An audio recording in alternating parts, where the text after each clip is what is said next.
The stars above Earth shone like scattered diamonds, but for Captain Nathan Keller, they were nothing compared to the wonder that awaited him. He had been hand-picked for a mission unlike any other, a journey that would take him far beyond the limits of human understanding. The letter had arrived without explanation, carried by an envoy in a sleek black shuttle that seemed almost alive.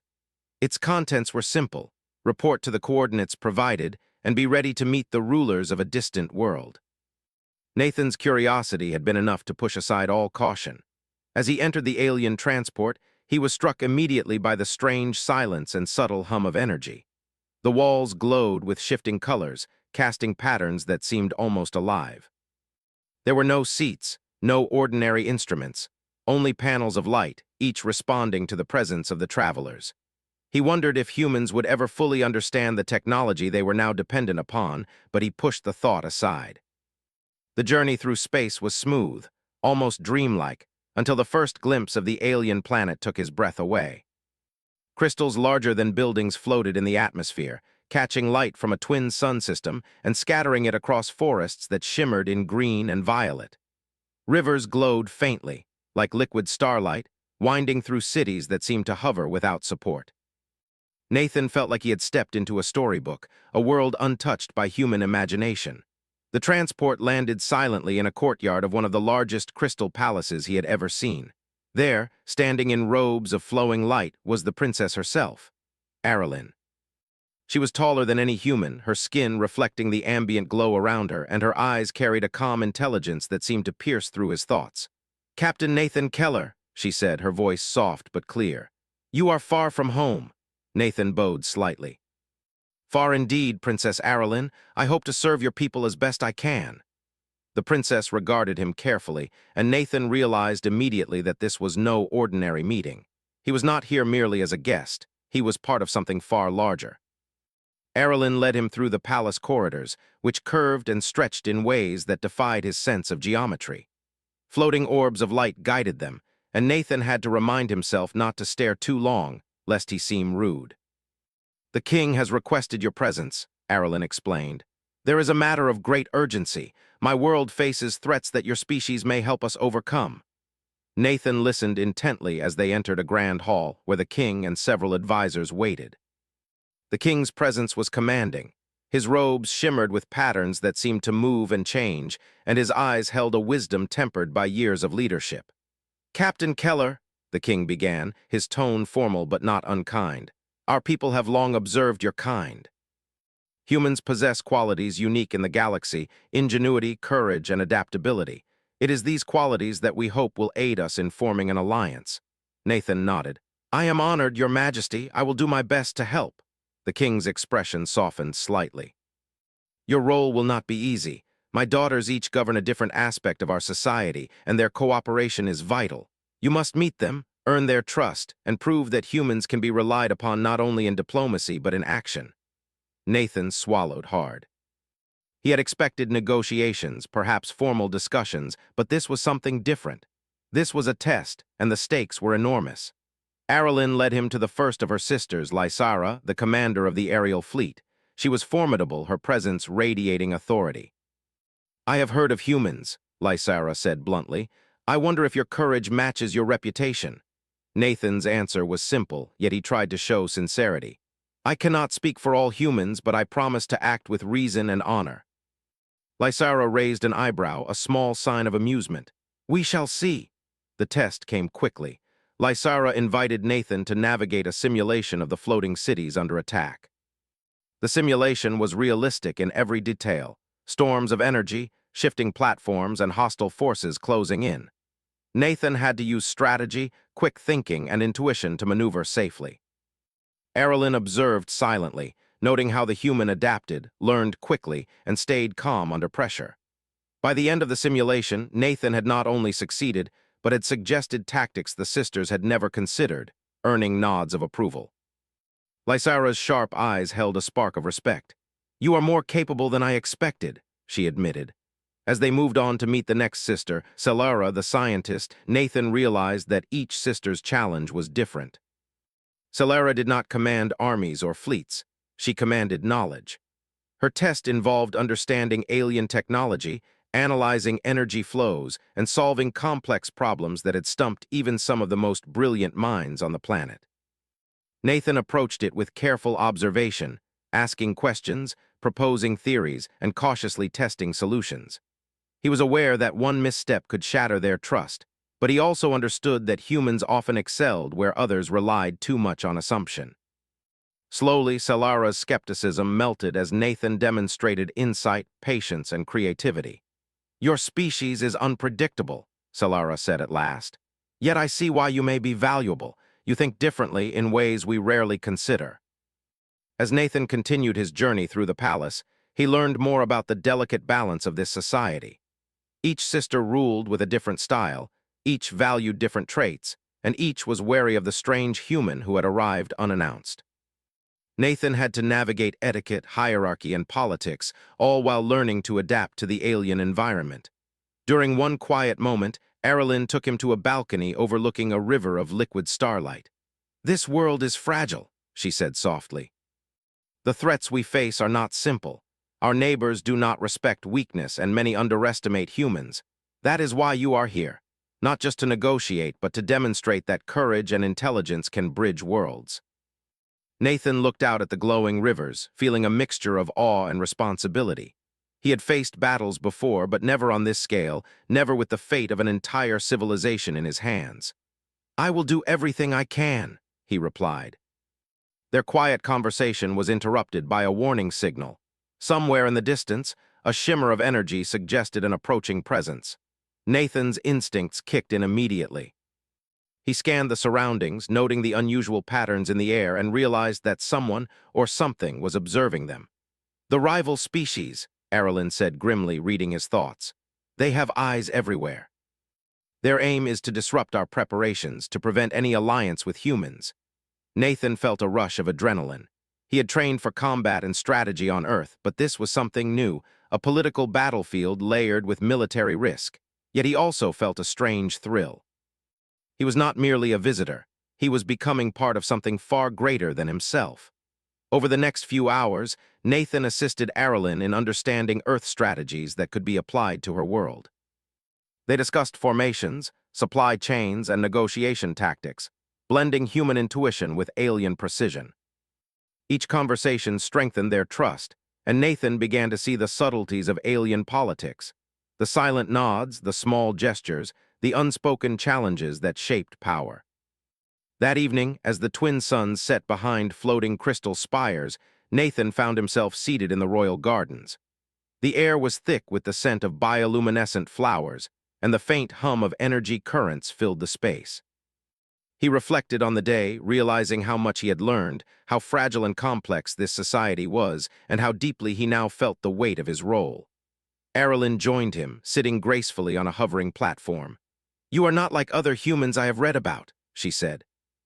"You adapt, you observe, you do not assume superiority. That may be your greatest strength." Nathan smiled faintly, grateful for the acknowledgement.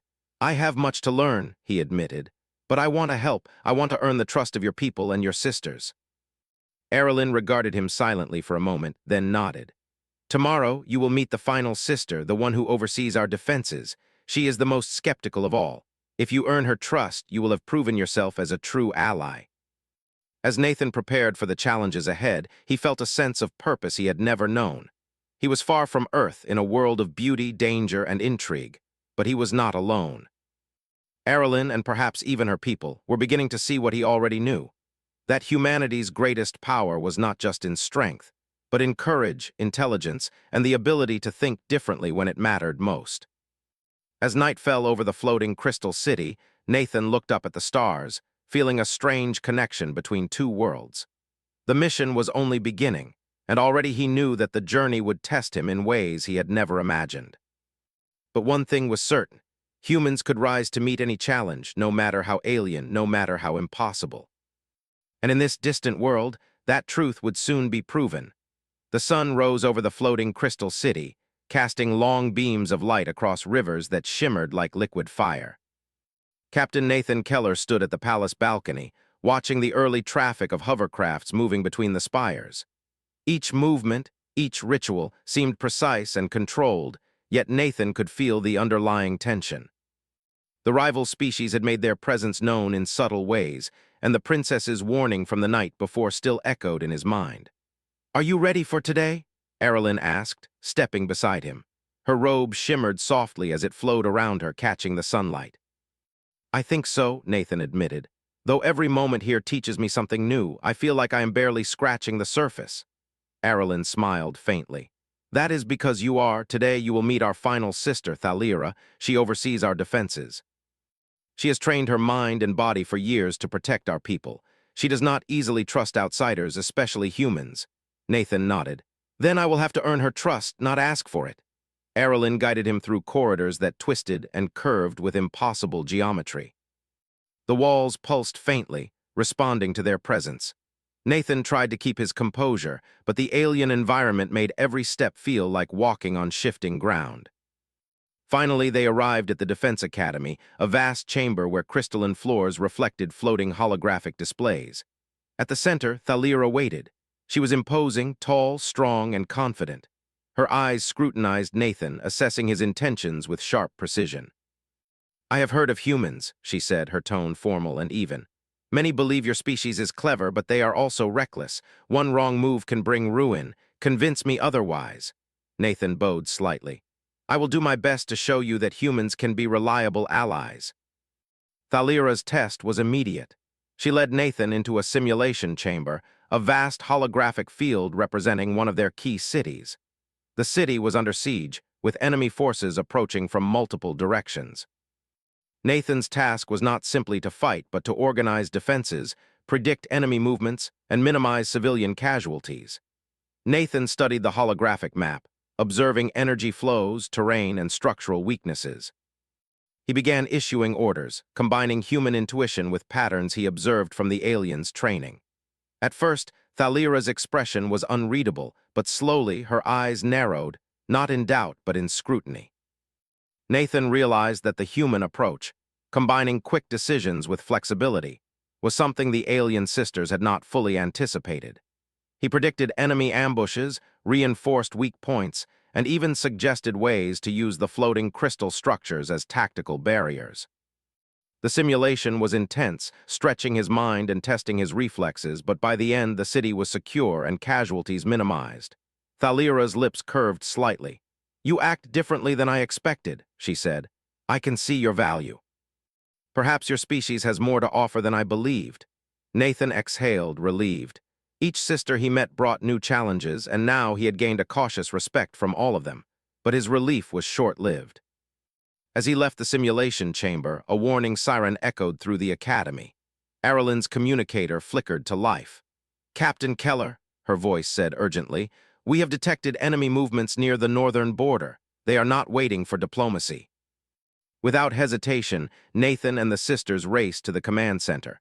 The holographic displays showed a fleet approaching rapidly. The rival species was bold, perhaps overconfident. Nathan studied their formations, recognizing patterns similar to human tactics, yet modified in ways the aliens had not considered. "Captain," Erilyn said, "we need a strategy. You have observed both worlds. What do you suggest?" Nathan quickly outlined a plan. They would divide forces to protect the city while deploying decoys to mislead the enemy. Using their advanced technology in combination with human improvisation, they could create traps and slow the attackers. It was risky. If miscalculated, it could lead to heavy losses, but Nathan trusted his instincts. The sisters, though initially hesitant, agreed. Lysara coordinated the aerial fleet, Selara monitored energy flows and defense systems, and Thalira oversaw the ground forces. Nathan directed human-style maneuvers, blending Earth tactics with alien precision. As the enemy fleet approached, Nathan noticed something unusual. One vessel detached from the main formation and moved stealthily, likely a sabotage attempt. He quickly calculated the trajectory and predicted the target, a central energy hub powering the city. "Alert the hub," Nathan shouted. "Evacuate non-essential personnel and deploy interference shields. This vessel is aiming for the energy core." The sisters acted instantly. Forces moved with precision, and Nathan guided them, pointing out angles and timing. The enemy ship fired, but the shields held, and the attacker's surprise maneuver failed. Nathan's strategy had prevented disaster. When the main enemy fleet arrived, Nathan and the sisters executed the combined plan.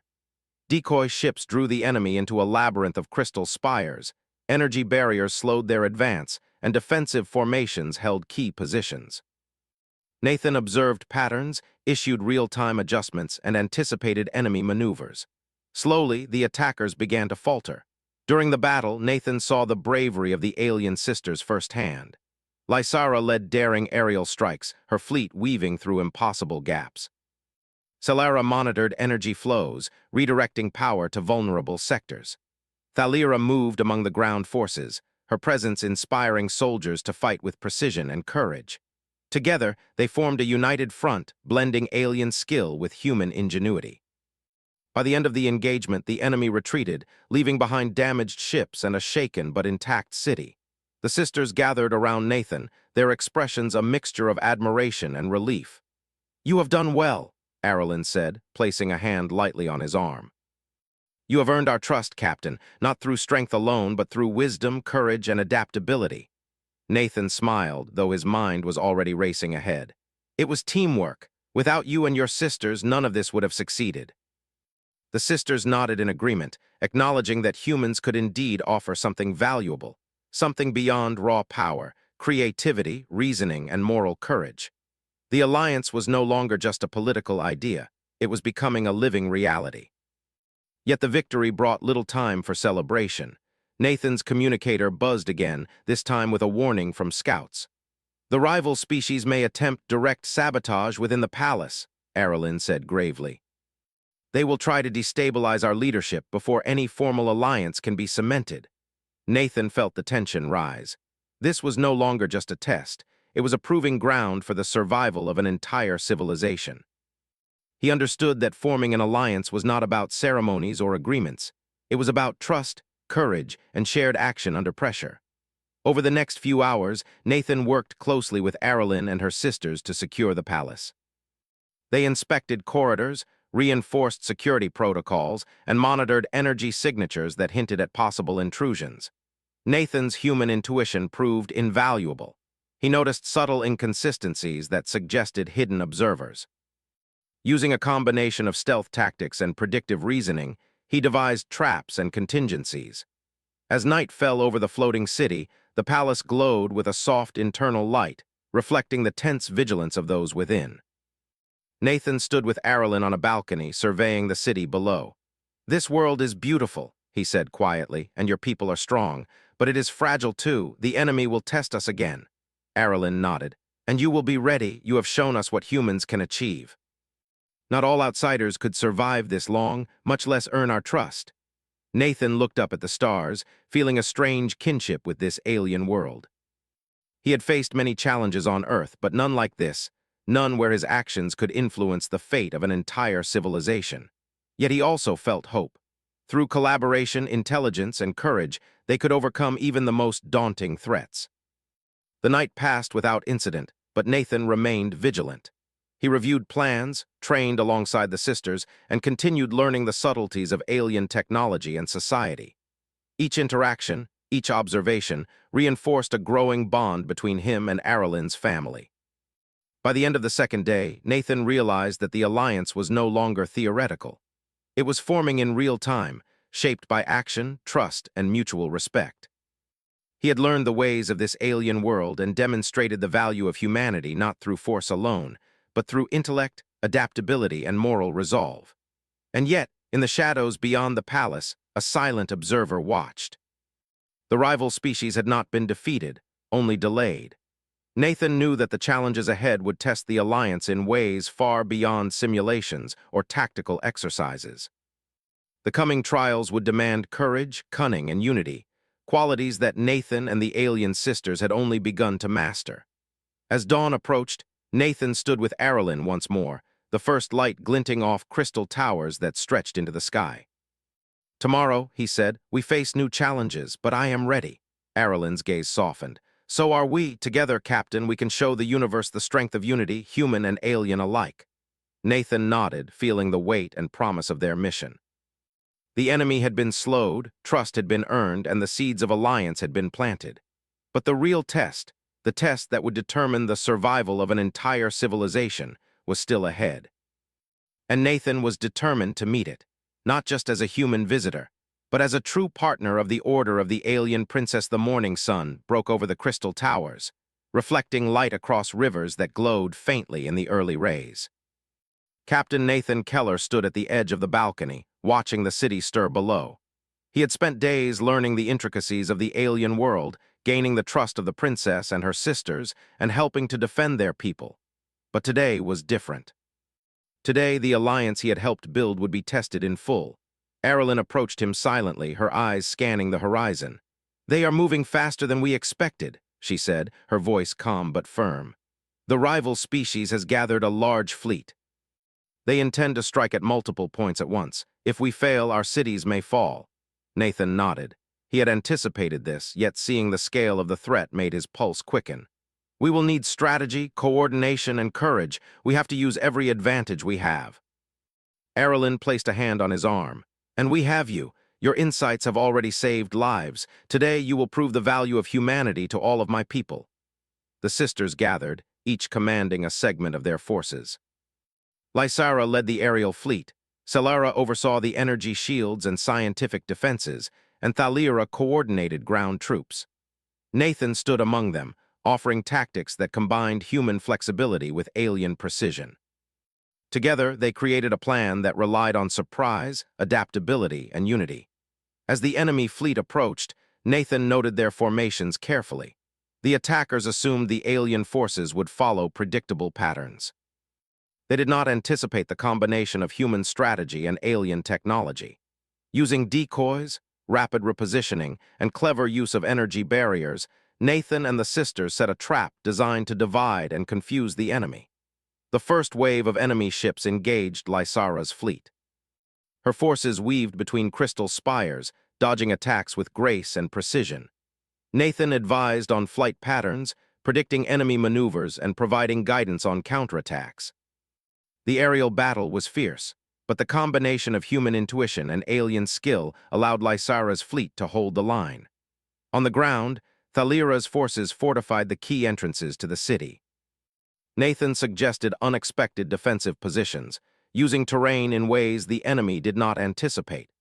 When the attackers tried to breach the gates, they encountered traps and countermeasures that minimized casualties and slowed their advance.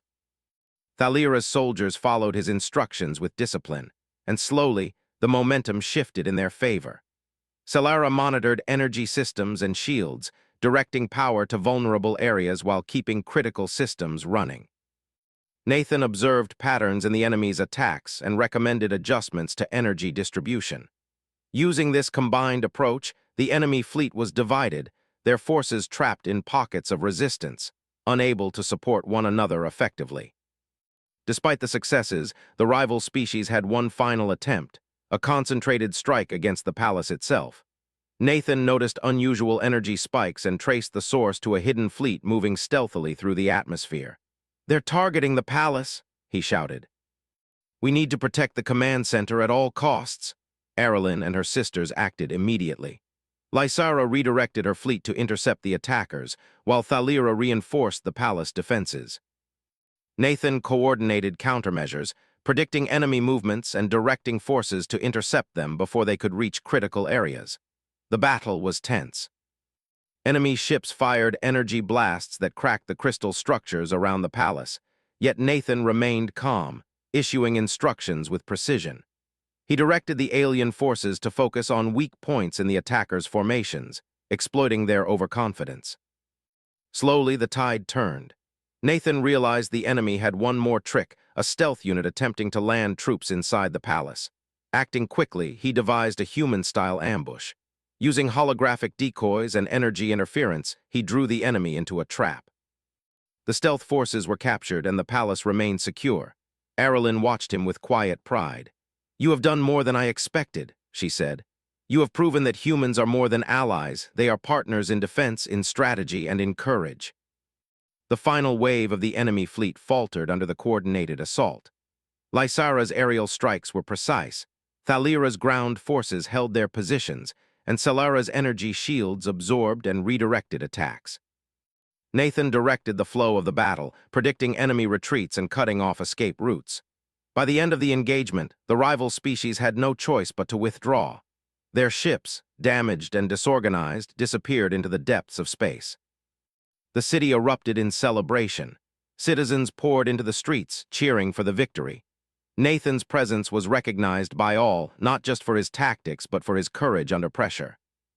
He had shown the alien world the value of humanity, intelligence, adaptability, and moral courage that could stand alongside their own advanced abilities. As the sisters gathered around him, each expressing their respect, Nathan felt a deep sense of accomplishment. Lysara clasped his shoulder. "You think differently, Captain. That is what made all the difference today." Solara nodded.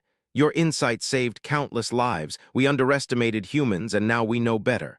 Thalira smiled, a rare softness in her expression. "You are not just a visitor. You are part of this world now." Arelyn stood beside him, her gaze steady and warm. "The alliance is no longer just an idea. It is real. Today, humans and my people have proven that together we are stronger than any threat." The king appeared, his presence commanding the attention of all. "Captain Nathan Keller," he announced, his voice carrying across the city square, "you have earned the trust and respect of my family and my people. You have shown that humanity has value beyond measure. You are now an honorary ally of this world." Nathan bowed, feeling a mixture of pride and humility. "I am honored, Your Majesty. I only acted to protect and serve. It is the strength of your daughters and your people that made this possible." The king nodded solemnly. "Indeed. This day will be remembered not only for the victory, but for the unity we have achieved. Let it serve as a reminder that courage and intelligence transcend species, and that alliances built on trust are stronger than any weapon." As celebrations continued, Nathan and Arelyn found a quiet place atop one of the crystal towers. Below them, the city glowed with life and energy, a testament to their combined efforts. "You did well," Arelyn said softly, "more than I ever expected. I am grateful not just for your mind, but for your heart. You understood what we needed before we could even say it." Nathan smiled faintly. "I only did what humans do best: adapt, learn, and act when it matters most. Your world is remarkable, Princess. I feel honored to be part of it." Arelyn's gaze softened further. "You are more than part of it. You are a symbol of what our people can achieve when we work together. Today, we have built something stronger than any fleet, stronger than any shield: unity." Nathan looked out at the horizon, where the first rays of dawn met the crystal spires. He felt a deep sense of connection, not just to the planet, but to the people he had come to respect and trust. He realized that humanity's greatest strength was not in technology or weapons alone, but in courage, ingenuity, and the willingness to stand together in the face of overwhelming odds. As night fell and the stars shimmered above, Nathan walked through the city with Arelyn and her sisters. Citizens cheered their heroes, and the streets were alive with celebration. Yet Nathan knew that the real work had just begun. The alliance had been proven, but it needed nurturing, understanding, and continued cooperation to ensure lasting peace. He felt ready. Humans had faced impossible odds before, and now he had faced them again in a world far beyond his own. The lessons learned here, the value of trust, teamwork, and intelligence, would stay with him forever. Standing beside Arelyn, Nathan felt a sense of belonging he had never known. He was far from Earth, yet he had found a place where humans were not only respected, but celebrated for what they could bring to the galaxy. Together, they had shown that differences could become strengths, and that cooperation between worlds was possible when courage and intelligence led the way. The twin suns set behind the floating spires, casting long shadows over the city, and Nathan understood that this was only the beginning. Together with Arelyn, her sisters, and the people of the alien world, they had forged a bond that no enemy could break. Humanity had proven itself once again, clever, brave, and capable of greatness even among the stars. And in that quiet moment atop the highest crystal tower, Nathan felt a deep, unshakable truth. Humans, no matter how small or different, could change the course of worlds. They could form alliances, protect civilizations, and earn the trust of even the most advanced beings. Arelyn placed her hand gently on his arm. "Captain Keller, the Order of the Alien Princess welcomes you. Together, we will face whatever comes next." Nathan nodded, feeling both the weight and promise of their words. He knew that challenges lay ahead, but he also knew that humans, united with allies like Arelyn and her sisters, could overcome anything. and for the first time in a long time he felt at home among the stars.